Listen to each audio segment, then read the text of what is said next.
వ్యవహార విదే. ఇది చదివినటువంటి వాళ్లకు లోకంలో ఎలా వ్యవహరించాలి అనేటువంటి విషయం తెలుస్తుంది.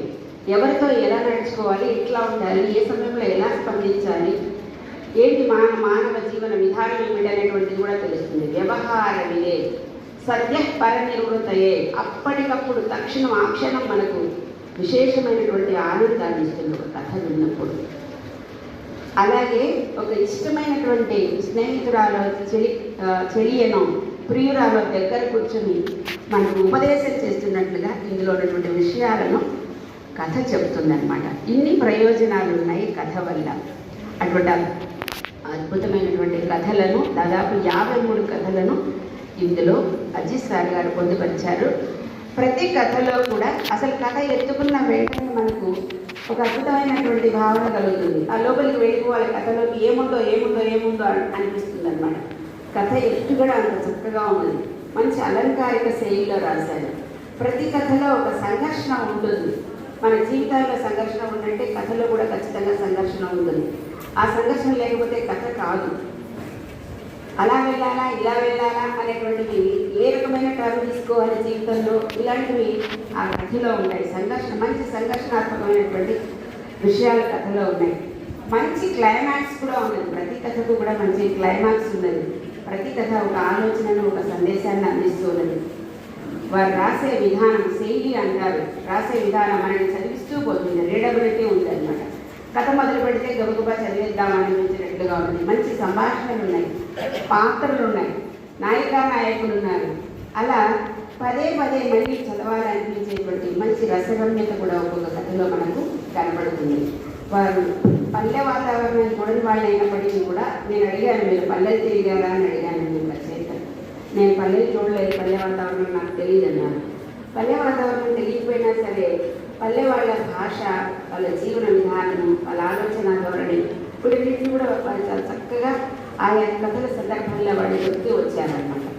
ఒక్క 2-3 కథలు మీకు ఎక్కువ నేను విసుగు జయించకుండా 2-3 కథలు, 2-3 కథలు అంటే మొత్తం కథ అంతా చెప్తాను అనుకోవద్దు.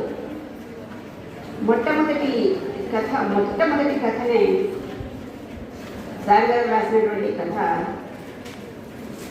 ఎర్ర కాగితాలు అనేటువంటిది. ఒక మంచి కథ ఎర్ర కాగితాలు అనేటువంటిది. ఆ కథతో మొదలుపెట్టి అస్పష్ట రూపాలు అని 53వ కథతో వారు ముందుకు చేశారు. నాకు అస్పష్ట రూపాలు అనేటువంటిది ఒక చారిత్రక కథలాగా అనిపించింది. ఏదేమైనా దానికంటే ముందు వలస జీవులు అనే ఒక కథ ఉన్నది. అలా వారు 53 కథల్లో ఎర్ర కాగితాలు అనేటువంటిది మొట్టమొదటి కథ. చాలా మంచి కథ. చాలా ఎంకి అనే ఒక అమ్మాయి, ఎక్కువ కథ అంతా చెప్పన్నాను, మీరు ఎవరికి రావద్దు. మా ఇంట్లో మా పాపని కథ చెప్పమంటే అది నాకు భలే ఆశ్చర్యం వేసింది. ఇంత సులువుగా చెప్పొచ్చు ఆ కథ అనిపించింది. మేము రోజు కాకి పాము కథ చెప్తా ఉంటాం పిల్లకి. రోజు అంటే ఒకసారి చెప్తే రాదుగా వాళ్ళకి, అర్థం కాదుగా రోజు చెప్తా ఉంటాము. మేము సాగదీసి 10-20 నిమిషాలు చెప్పే కథను మా కాకి పాము కథ చెప్పమ్మా అంటే అమ్మాయి అంతా విన్న తర్వాత కాకి రోజు గుడ్డు పెడతా ఉంటుంది, పాము పోయి తినేసింది. ఒక హారం తెచ్చి పుట్టలో వేశారు, పుట్ట తొక్కి పాము చంపేశారు. కాకి రోజు గుడ్డు పెట్టుకుంటా ఉంది, ఆనందంగా ఉంది అని చెప్పేసింది. నేను అట్లాగే నాకు అప్పుడు అనిపించింది, ఇంత వదిలేయచ్చా కథ చెప్పేటప్పుడు అనిపించింది. పిల్లలు మనకి చాలా నేర్పిస్తారు, మీరు కూడా మాకు నేర్పిస్తారు చాలా విషయాలు. కొన్ని అందరి దగ్గర నుంచి నేర్చుకోవాల్సిన సందర్భాలు ఉంటాయి. అట్లా మీకు కూడా నేను చాలా సూక్ష్మంగా చెప్తాను. ఒక అమ్మాయి ఉంటుంది వెంకీ అని. ఆ అమ్మాయి చాలా నిజాయితీగా బ్రతుకుతూ ఉంటుంది, చాలా పేదది. పాపం తిండికి సరిగ్గా ఉండదు వాళ్ళకి. ఏదో తింటూ ఉంటారు. మాసిపోయిన బట్టలు, పిల్లలు చాలా గందరగోళంగా, తిండికి లేక తిప్పలకి లేక అమ్మ ఆకలి అంటూ ఉంటారు. పిల్లలు ఆడుకుంటూ వచ్చి ఎప్పుడు మీకు దరిద్ర పాకలేనారా అని వాళ్ళ తాత అరుస్తూ ఉంటాడు. మంచంలో దగ్గుకుంటూ, ఆయన రోగిష్టి. ఈ ఎంకి ఏదో పని మీద పోయి ఉంటుంది, తర్వాత ఆమె వస్తుంది, పాచి పనికి ఏదో పోయి వస్తుంది, ఏదో తీసుకొచ్చి ఆ పిల్లలకు పడుతుంది. వాళ్ళు ఆనందంగా తింటారు. మామ నీకు కూడా గంజి రాసిస్తాను అని చెప్పేసి వాళ్ళ మామ దగ్గరికి వెళ్తుంది. వాళ్ళ మామ కాసేపటికి తర్వాత వాళ్ళ మామ ప్రాణాలు వదిలేస్తాడు. అయ్యో మామ చనిపోయాడు, ఏం చేయాలి ఆమెకు అర్థం కాదు, ఊహించిన పరిస్థితి అనమాట. ఇప్పుడు చనిపోయాడని ఏడవడం కంటే ఈ చచ్చిపోయిన మనిషిని ఎట్లా నేను ఖననం చేయాలి అనేటువంటిది ఎట్లా పూడ్చిపెట్టాలి, డబ్బులు కావాలి కదా, ఎట్లా చేయాలి అని ఆ ఎల్లికి అది పెద్ద సమస్య అయి కూర్చుంటుంది. ఏం చేయాలో అర్థం కాదు. ఎంతమందినా వెళ్ళి అడుగుతుంది, ఎవరు ఏమీ ఇవ్వరు. లాస్ట్కి ఒక అతని తలుపు తడుతుంది. చూడండి ఎలా ఉంటాయి జీవితాల్లో మలుపులు, ఎలా ఉంటాయి, పేదరికం ఎలా ఉంటుంది, మనిషి మనస్తత్వం ఎంత గొప్పదైనా కూడా ఎంత దిగజారాల్సిన పరిస్థితి వస్తుంది ఒక్కొక్కసారి అనిపిస్తుంది ఈ కథలో. ఎవరింటికి వెళ్తుంది, ఒక అంజిబాబాని ఒకటి ఇంటికి వెళ్తుంది. వాడు బూత్ బొమ్మలన్నీ కూడా వాడు ఫోటో తీసి వాడు అమ్ముకునేటువంటి ఏదో వాడి వ్యాపారం, ఓ దరిద్రమైనటువంటి వ్యాపారం చేసేటువంటి వాడి దగ్గరికి వెళ్తుంది. తలుపు పెట్టి నాకు డబ్బులు కావాలి, ఎందుకు వచ్చావని అడుగుతాడు. బహుశా అప్పటికి ఆమె చాలాసార్లు అతనికి లోబడి ఉండదు. ఎందుకు వచ్చావని అడిగితే డబ్బులు కావాలి అంటాడు. మా మామయ్య చనిపోయాడు, డబ్బులు కావాలి 100 రూపాయలు అంటే, అయితే నేను ఎక్కడున్నాయి అంటే దయచేసి ఇవ్వవా అంటే, నేను చెప్పినట్టు తీస్తావా అంటాడు. సరే అంటుంది.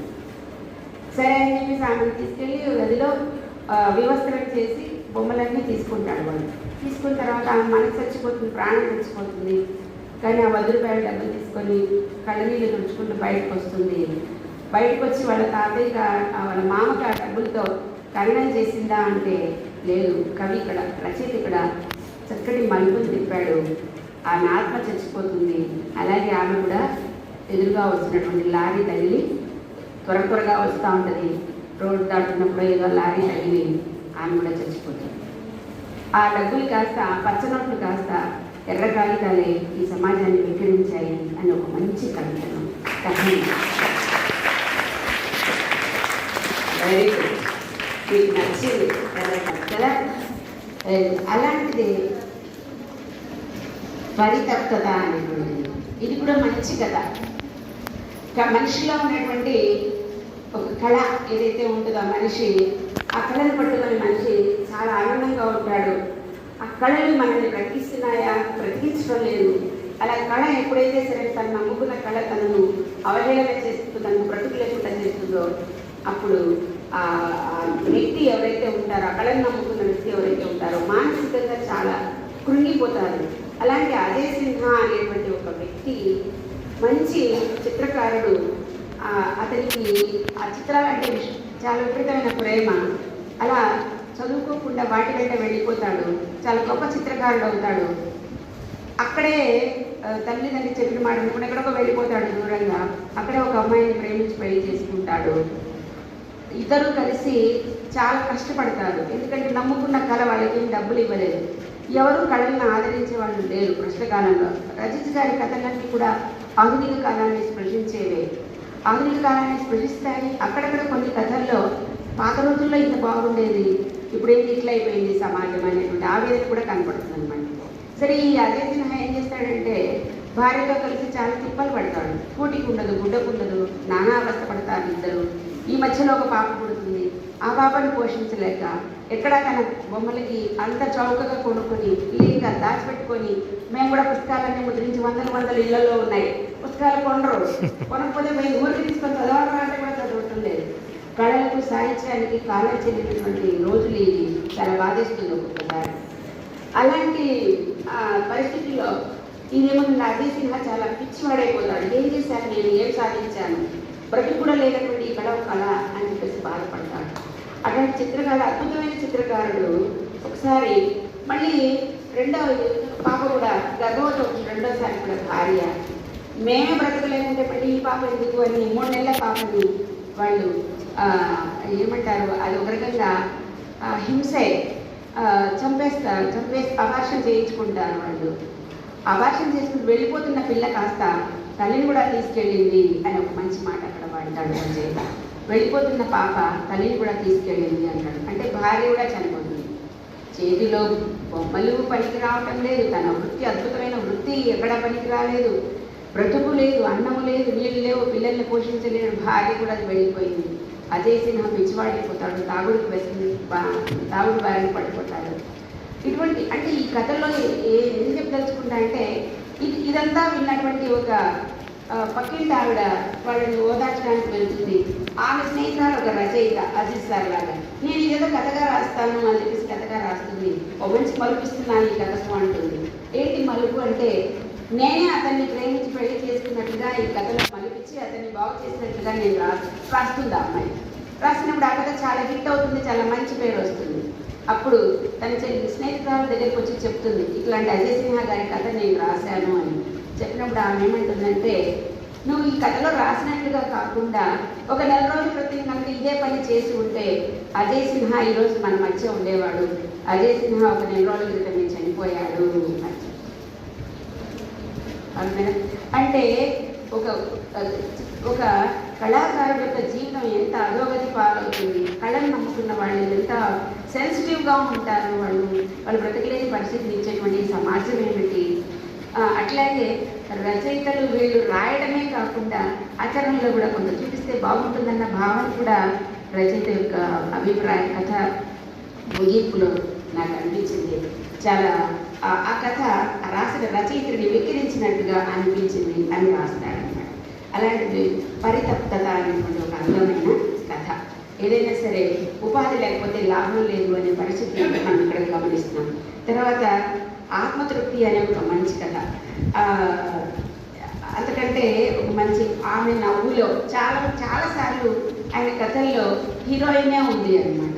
హీరోయిన్ ఓరియంటెడ్ కథలే ఎక్కువగా రాశారు. బహుశా ఆడవాళ్ళలో మంచి గొప్పతనాన్ని చూసారేమో రచయిత అని నాకు అనిపిస్తుంది. భగ్న ప్రేమికుడికి సంబంధించిన కథలు కూడా చాలా రాశారు. నాకు అనిపించింది ఇవన్నీ వీరి ప్రేమ కథలేమో అనిపించింది. ఆ ప్రేమలో చాలా నిజాయితీ కూడా కనిపించింది, నిజాయితీ ఉన్నట్టుగా అనిపించింది. ఒక కథ అయితే మొత్తం డైలాగ్స్తోనే ముగించేశాడు. 1 by 1 వారికి ప్రేమ లేదు. మీరు హలో